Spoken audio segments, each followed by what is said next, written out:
السلام علیکم ناظرین، سیاست ٹی وی کے عالمی خبرنامے میں آپ کا خیر مقدم ہے۔ میں ہوں ریشما۔ سب سے پہلے نظر ڈالتے ہیں سرخیوں پر۔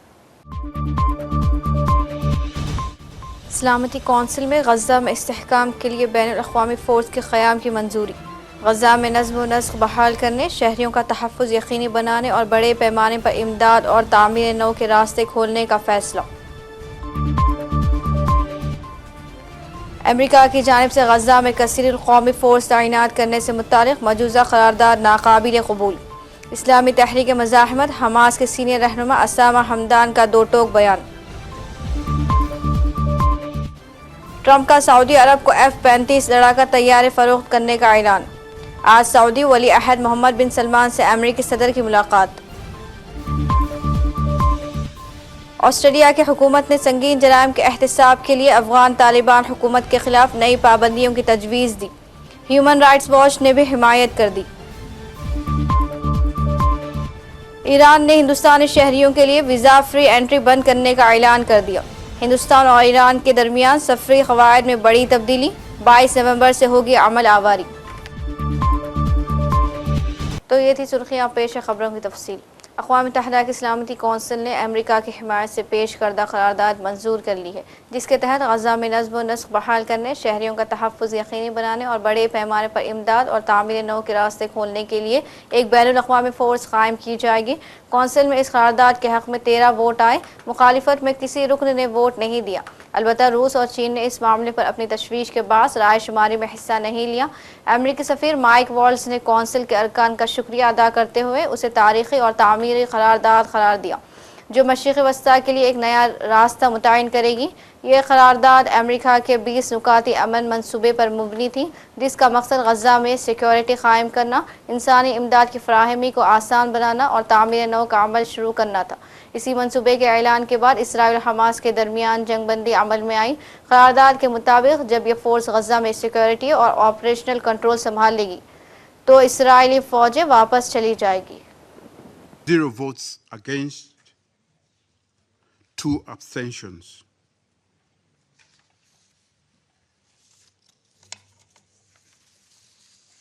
The draft resolution has been adopted as Resolution 2803, 2025. For 2 agonizing years, Gaza, home to over 2 million souls, has been a crucible of conflict, a hell on earth, where Hamas's brutality and terror met Israel's fierce response, leaving rubble where schools once stood and graves where playgrounds thrived. The death toll climbs into the tens of thousands.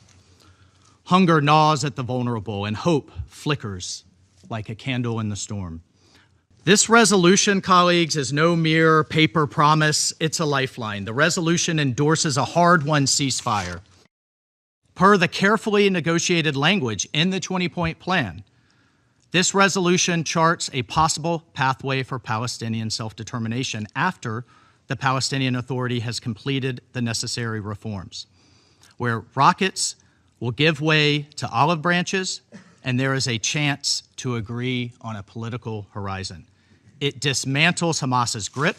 It ensures Gaza rises free from terror's shadow, prosperous and secure. The representative of the United States. Thank you, Mr. President. Thank you to the council members for this historic and constructive resolution.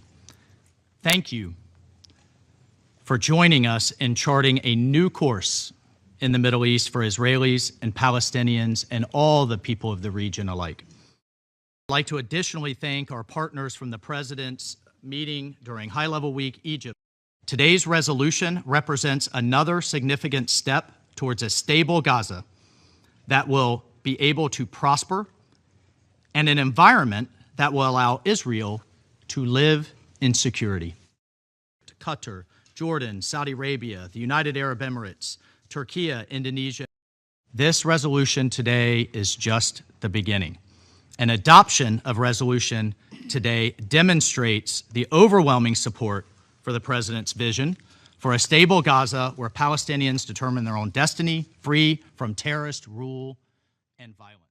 اسلامی تحریک مزاحمت Hamas کے senior رہنما اسامہ حمدان نے امریکہ کی جانب سے غزہ میں کثیر القومی فورس تعینات کرنے سے متعلق مجوزہ قرارداد کو دو ٹوک مسترد کر دیا اور دعویٰ کیا کہ یہ منصوبہ امریکی صدر ڈونالڈ ٹرمپ کی نام نہاد جنگ بندی اسکیم کا حصہ ہے جو دراصل قابل اسرائیلی دشمن کے اس دیرینہ سازش سے ہم آہنگ ہے جس کا مقصد مسئلہ فلسطین کو ہمیشہ کے لیے ختم کرنا ہے۔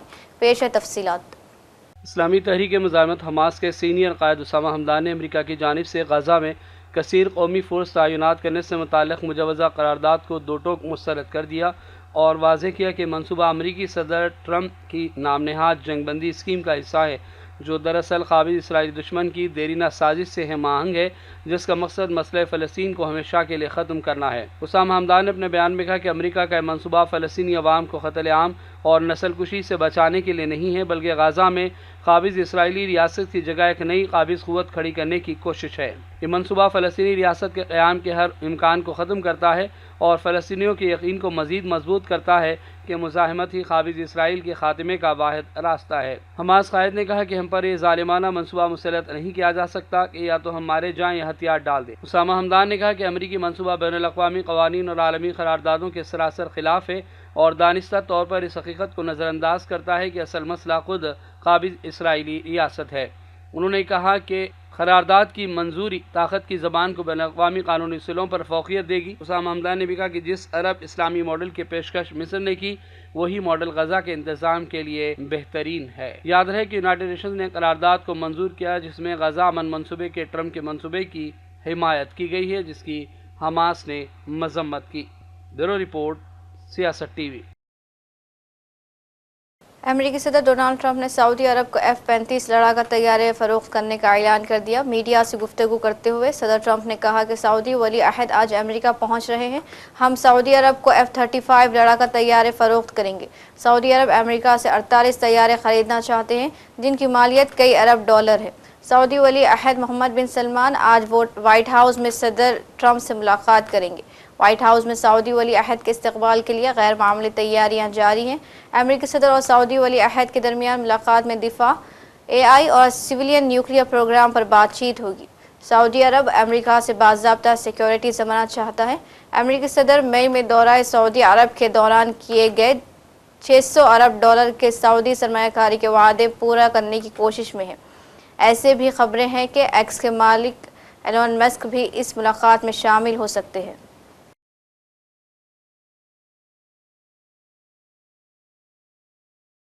آسٹریلوی حکومت کی جانب سے سنگین جرائم کے احتساب کے لیے افغان طالبان حکومت کے خلاف نئی پابندیوں کی تجاویز سامنے آئی ہیں جن کی ہیومن رائٹس واچ نے بھی حمایت کی۔ آسٹریلوی حکومت کا کہنا ہے کہ انسانی حقوق کی خلاف ورزیوں پر طالبان پر پابندیوں کے قوانین میں ترامیم زیر غور ہے۔ نئے قوانین میں ترامیم سے افغانستان کے لیے مخصوص معیار متعارف کرائیں گے اور قوانین میں ترامیم کے ذریعے افغانستان پر سفری پابندیاں عائد کی جا سکے گی۔ اس حوالے سے آسٹریلوی ڈائریکٹر ہیومن رائٹس واچ نے بھی کہا کہ مجوزہ ترامیم انسانی حقوق کے مجرم طالبان کے احتساب کی جانب اہم قدم ہے۔ طالبان کی خواتین کے بنیادی حقوق پر قدغن جرم انسانیت اور صنفی ظلم و ستم کی صورت اختیار کر چکی ہے۔ UN انسانی حقوق ماہرین طالبان کے خواتین کے خلاف منظم مظالم کو صنفی تفریق قرار دے چکے ہیں۔ طالبان حکام نے سول آزادیوں کو محدود کرتے ہوئے صحافیوں اور کارکنان کو حراست اور تشدد کا نشانہ بنایا۔ بنگلہ دیشی عدالت نے شیخ حسینہ واجد کو ایک اور مقدمے میں سزائے موت سنا دی اور تاحیات قید کی سزا سنائی۔ ایک رپورٹ کے مطابق بنگلہ دیش میں انٹرنیشنل کرائم ٹریبونل کورٹ نے سابق وزیر اعظم شیخ حسینہ واجد کو انسانیت کے خلاف جرائم میں مجرم قرار دیا۔ کئی ماہ جاری رہنے والے اس مقدمے میں عدالت نے انہیں گزشتہ سال طلباء کی قیادت میں ہونے والی بغاوت کو کچلنے کے لیے مہلک کریک ڈاؤن کا حکم دینے کا قصوروار ٹھہرایا۔ عدالت نے فیصلہ سناتے ہوئے کہا کہ لیک فون کال کے مطابق شیخ حسینہ نے مظاہرہ کرنے والے طلباء کے قتل کے احکامات دیے۔ شیخ حسینہ نے طلباء کے مطالبات سننے کی بجائے فسادات کو ہوا دی اور طلباء کی تحریک کو طاقت سے دبانے کے کئی توہین آمیز اقدامات کیے۔ بنگلہ دیش کے دارالحکومت میں سابق وزیر اعظم کے خلاف فیصلہ سنائے جانے کے موقع پر سینکڑوں مظاہرین جمع ہوئے۔ یاد رہے کہ سابق وزیر اعظم شیخ حسینہ اور ایک اور شریک ملزم سابق وزیر داخلہ اسد الزما خان کمال دونوں ہی روپوش ہیں۔ because I expected all of the three people who are accused, they will be given sentence they will be given punishment to be hanged till the death. But one of them, who was former IGP, he was given sentence of 5 years imprisonment. So we at least expect him to be imprisonment until his death. So this is our reaction. We will all of the families of martyrs and injured peoples will go to the higher court and will appeal for this decision. So what do you think about the implementation of the judgment? What is your opinion? The main part comes now after the judgment. So the people who are not in the country, they should be bring as soon as possible to this country, and they should be face trial. And the fascist Hasina and the fascist former Home Minister should be bring to this country as soon as possible.